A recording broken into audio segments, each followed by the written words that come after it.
Hey, welcome to Eastside Tavern Wednesday. Stages are overrated. Fuck this thing. Oh, we got my people in the pool room. Hey, you want some fucking cake? There's some fucking cake over here. They're not even paying attention. Whatever. So, shoes are overrated too. Fuck this shit. If I would have known about you, I would have invited you on purpose. You're a delight and a piece of sunshine. We're kind of birthday buddies. Her birthday is today, and she's 35. My birthday was yesterday. I was 50. Woo! Yeah, I was like for months I was like trying to process, I'm going to be 50, I'm going to be 50. I'm not going to be that bitch that freaks out when I turn 50. I'm not going to freak out.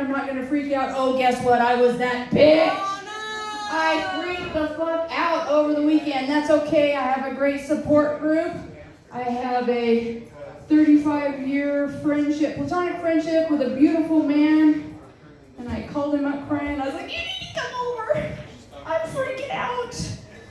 And, a lot of people, toxic positivity is a thing in our culture. Run from your bad feelings. No, fuck that. Run towards your bad feelings. That's the only way to deal with them.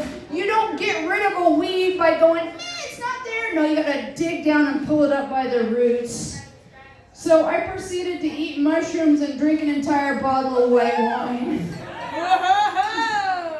At one point I was just screaming, I'm 50, I'm too old to date, but too young for a senior discount. It made sense in the moment. Yes! Now, in retrospect, it was kind of dumb, but whatever. But yeah, I don't know why I flipped the fuck out, but I did momentarily. I feel better now. I needed that. He spent the night. You youngins, you don't understand. 35 years of a platonic relationship, it doesn't matter that he's hot. We've been friends since we were children. It's like he's my sibling. They do it on Game of Thrones. Yeah. No Game of Thrones action. That's nasty. Oh my God. No, we still fight about the fact that when I first met him, before we actually became friends, I stole his one of his Star Wars action figures.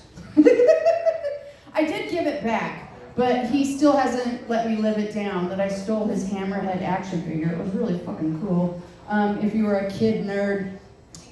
So some advice from this age for my youngins, because that's what you're supposed to do. You're supposed to make mistakes, gain wisdom, and give out advice. So here's my pieces of advice. One, never eat the seafood off of a buffet that you spent less than $20 on. Never agree to be attached to a polygraph machine, ever. It's bullshit. And 3, if you eat 4 pounds of black licorice, the next day you will shit the most majestic denim blue turd you've ever seen in your life. I'm up for the challenge. She's up for it. I've had people say before that I am a feminist man-hating comedian. Woo! Yeah! No, I'm not a man-hater. I raised a man. I have a 22-year-old son. I think men are beautiful, wonderful, majestic creatures. This doesn't mean I don't have some fucking questions, okay? Because y'all seem to think radically different than we do. Y'all seem to be unaware a lot of times of things. And I have a story to back that up. So when it was really hot, I was feeling cabin fever, and I'm too poor for a gym membership, but I wanted to get some walking in, and I hate the mall, and I have a phobia of escalators. So I went to Walmart instead, because it has lots of square footage and it's air conditioned. And I was walking around. And I found some deals. So I'm waiting in line at checkout, and there's this dude ahead of me, and he's obviously a fitness freak.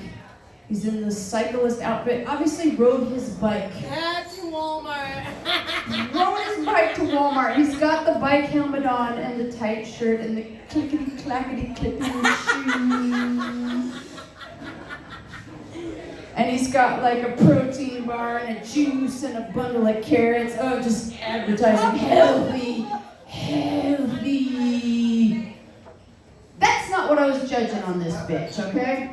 That is not what I was judging. What I was judging was the fact that he was wearing spandex bicycle pants and no underwear. Yes. I don't know if you guys know this, but a light sweat and spandex with no underpants, it was just dick. Right, it was just dick. Now, I don't mean a large dick. We've all seen that guy out in public that it's like he's got the trouser tantor, you know, you feel like going, hey bro, have you been shoplifting at Hickory Farms? Yeah. No, not a big dick, but still just dick, because it was highlighted by the clean black spandex. Now, this is where I have some questions. Typically, when a comedian asks a question from the stage, it is completely rhetorical. In this situation, it's not. I am actually trying to learn something. Gentlemen, and I use that term loosely. Is there any way you went out in public with spandex on and no underpants and didn't know that your dick was more or less out? Anyone? I want to know the answer too. Don't wear spandex. Doesn't wear spandex. They know. I got one no. A little bit louder. You know. Okay, thanks. Because then I don't feel so bad about what I did next. I walked up to said gentleman and I said, "Hi, honey. My name is Tanya. May I have your first name, please?" And he looked really confused and disturbed and whatever. And I said, "Well, since I knew you were circumcised, I felt like I should at least know your first name. Buy a whore a drink first next time." This is why I'm not allowed out in public. Jesus Christ. During the lockdown, I got bored. I had to find new hobbies. A lot of people did. I was trying to teach myself how to crochet. It was not going well. I was trying so hard. I have a buddy who's an ex-pro wrestler who's really good at that. To help me out. What does that say about me that a big, burly ex-pro wrestler is more in touch with his feminine side than I am? No. Maybe he's just good with his hands. He can't pull off that dress. But he did help me out. He did help me out a lot. But I found a new hobby that was far easier and much more entertaining. I started to put Karen-like reviews on YouPorn videos. That bitch is not credible as the stepmom. I want to come back. I would like a manager because his dick was not as big as it was supposed to be, and I specifically searched for big dicks. Where's your manager? Please steal that. It is way more delightful than you would think. What else do I got going on here? Okay, let's see. Oh, spiders. Jesus Christ. I had this conversation not long ago about spiders. A friend of mine got a cheap apartment in a basement, but they're really moral, and they're like, I don't want to kill the spiders. And I was like, bro, you live in Idaho. You've got to smash those fucking spiders because there are some nasty bitches around here. I have a story that lines up with that. So, being a middle-aged woman, I sleep hot, but my feet are always cold. So my pajamas are just Tigger socks and nothing else. Yeah! So I was sleeping, and apparently I rolled over on a brown recluse. Oh no! And it bit me right there. Ooh. Right there. Yeah. On your flower? On my mini mountain. My mini mountain bit me right there. I woke up in the morning, there was a little itchy spot. I didn't think too much of it. I went to work.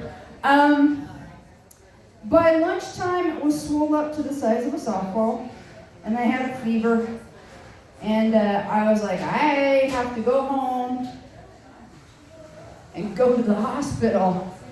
And I did, and it was like, yeah, that's a really bad MRSA infection. I had a big abscess. They gave me IV antibiotics. I was like, what do we do? What do we do? And the doctor was like, typically when people have these bites, it's because they've reached into something, like a hole, and they have it on the tip of their finger, or the spider's in their shoe, and they slip their shoe on, and it's on the end of their toe, and we just cut it off. Oh my God! Needless to say, I can't get a piece of my punani cut off. Oh no, please. So it was like, here's your antibiotics, good luck. Spoiler alert, I lived. But you gotta smash the fucking spiders, kids. You can't get all like, nature will fucking kill you. These kids that have gotten infected with this hippy-dippy bullshit, I love you, but that's the reason why we develop cities, because nature is actively trying to kill you all the fucking time. It is out to get you, don't fool yourself. It's just a beautiful system, but you have to clean out the dead wood, and nature is always trying to clean out the dead wood, and that's why we get new viruses, but I won't talk about that. So if you like any of that, Yes! I love you, but you have terrible taste in comedy. I am going to be part of the Bad Parents show. I'm going to be featuring at Lounge at the End of the Universe on October the 16th. And October the 29th at the Craft Brewers Badass Bitches show, I will be doing my first headline set. Yes! My name is Tanya Cope, but my friends have shortened that to Taco. You have a great night, friends.